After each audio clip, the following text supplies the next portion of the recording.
Dear student, ये master method को solve करने का एक और अप्रोच है। इसको भी देख लेते हैं।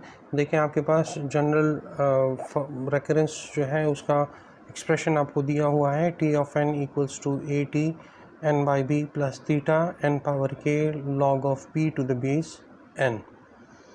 इस रेकरेंस के लिए, इस जनरल रेकरेंस के लिए कंडीशन ये है कि ए की जो वैल्यू है वो हमेशा ग्रेटर देन इक्वल टू 1 रहेगा। ये जो वैल्यू होगी ये हमेशा ग्रेटर देन और इक्वल टू 1 होगा। इसी तरह बी की जो वैल्यू है वो हमेशा ग्रेटर देन 1 होगा। के की जो वैल्यू है वो हमेशा ग्रेटर देन और इक्वल टू 0 होगा।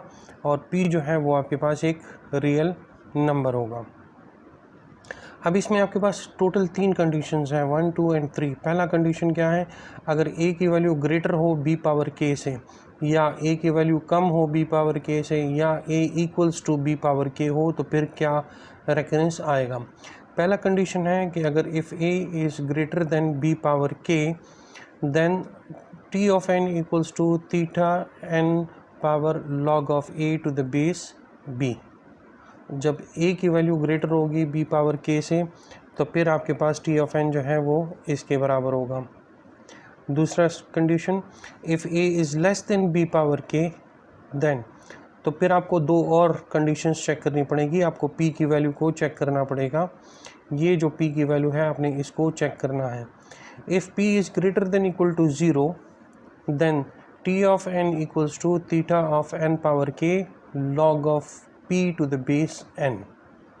या if p is less than 0, अगर ग्रेटर देन और इक्वल टू 0 नहीं है तो लेस देन होगा, तो फिर आपके पास t ऑफ n किस चीज़ के बराबर है, theta of n power k के।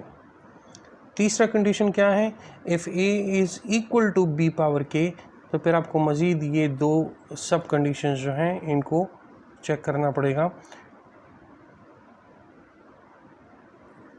If p is greater than equal to -1 then theta of n किस चीज़ के बराबर होगा, t ऑफ n किस चीज़ के बराबर होगा, theta of n power log of a to the base b log of p plus 1 to the base n। या अगर p इक्वल्स टू -1 के बराबर हो, ग्रेटर ना हो बल्कि -1 के बराबर हो, तो फिर t ऑफ n किस चीज़ के बराबर होगा, theta of n log a to the base b log n।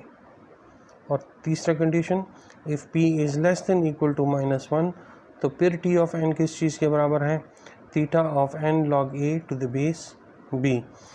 ये 3 डिफरेंट कंडीशंस हैं जिनको देखते हुए आपने रेकरेंस को सॉल्व करना है।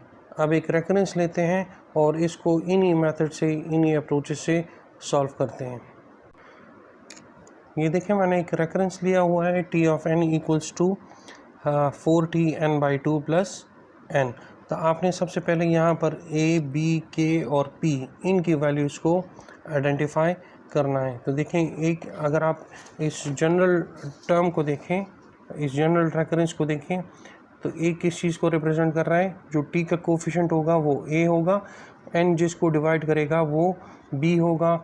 log से पहले n का जो कोफिशिएंट है उसका जो भी पावर होगा वो आपके पास k की वैल्यू होगी, और log का जो पावर है वो आपके पास p होगा। तो सेम ये सिचुएशन आप यहाँ देखें, यहाँ आपके पास a की जो वैल्यू आ रही है a इक्वल्स टू 4, b आपके पास क्या आएगा, b इक्वल्स टू 2, k की वैल्यू आपके पास क्या आएगी, k इक्वल्स टू, अब k का कौन सा n का पावर क्या है 1, तो k इक्वल्स टू 1, और log इसमें है नहीं, तो that means p equals to 0। ठीक है, तो अब आपने पहले क्या मालूम करना है, a और b पावर k आपने मालूम करना है कि b पावर k की क्या वैल्यू आएगी। तो आप देखिए, b की वैल्यू आपके पास क्या है 2, और k की वैल्यू क्या है 1, तो 2 पावर 1 इक्वल्स टू, इससे आपके पास 2 ही आएगा। ठीक है, कंडीशन आपने क्या चेक करना है, जो 3 कंडीशंस हमने बात की थी, कि आप देखें हमने कंडीशंस क्या क्या चेक करना है, a is greater then b power k, क्या ये ग्रेटर है कि नहीं है। तो आप यहाँ देखो, a is greater then b power k, a की वैल्यू क्या है 4, greater than b power k से आपके पास क्या आया 2, that means this is greater, ये कंडीशन सेटिस्फाई हो रहे हैं। जब ये कंडीशन सेटिस्फाई हो रहा है तो फिर आप इधर देखें, जो पहला फार्मूला आपके पास गिवन है कि आपके पास टी ऑफ एन फिर किस चीज़ के बराबर होगा, if A is greater than B power k, वो आपके पास बराबर होगा t of N equals to theta n log a to the base b. तो हम यहाँ लिख सकते हैं कि टी ऑफ एन ये मेरे पास किस चीज़ के बराबर होगा, ये बराबर होगा theta of n log of A to the base b, इसके बराबर होगा। यहाँ आप इसमें वैल्यू पुट कीजिएगा, theta of n log of a की वैल्यू क्या है 4 और बी की वैल्यू आपके पास क्या है 2। ठीक है, जब आप इसको फर्दर सॉल्व करेंगे, log of 4 to the base 2, इससे आता है 2, तो ये आपके पास आ जाएगा थीटा एन स्क्वेयर। तो ये जो गिवन रेकरेंस है T of N equals to 4t n/2 plus n, अगर आप इसको मास्टर मेथड से सॉल्व करते हो तो इसकी टाइम कम्प्लेक्सिटी आपके पास आती है थीटा एन स्क्वेयर। इसी तरह आप देखें, ये आपको एक दूसरा रेकरेंस गिवन है T of N equals to 4t n/2 plus n square. इसको सॉल्व करते हैं यूजिंग मास्टर मेथड। तो आप देखें यहाँ आपके पास ए की क्या वैल्यू है, ए इक्वल्स टू 4, बी की वैल्यू आपके पास है 2, के की वैल्यू आपके पास है, एन का जो पावर है वो के की वैल्यू है दैट इज़ 2, और पी आपके पास इसमें मौजूद नहीं है तो पी इक्वल्स टू 0। आपने सबसे पहले क्या मालूम करना है, बी पावर के आपने मालूम करना है कि बी पावर के की क्या वैल्यू आएगी।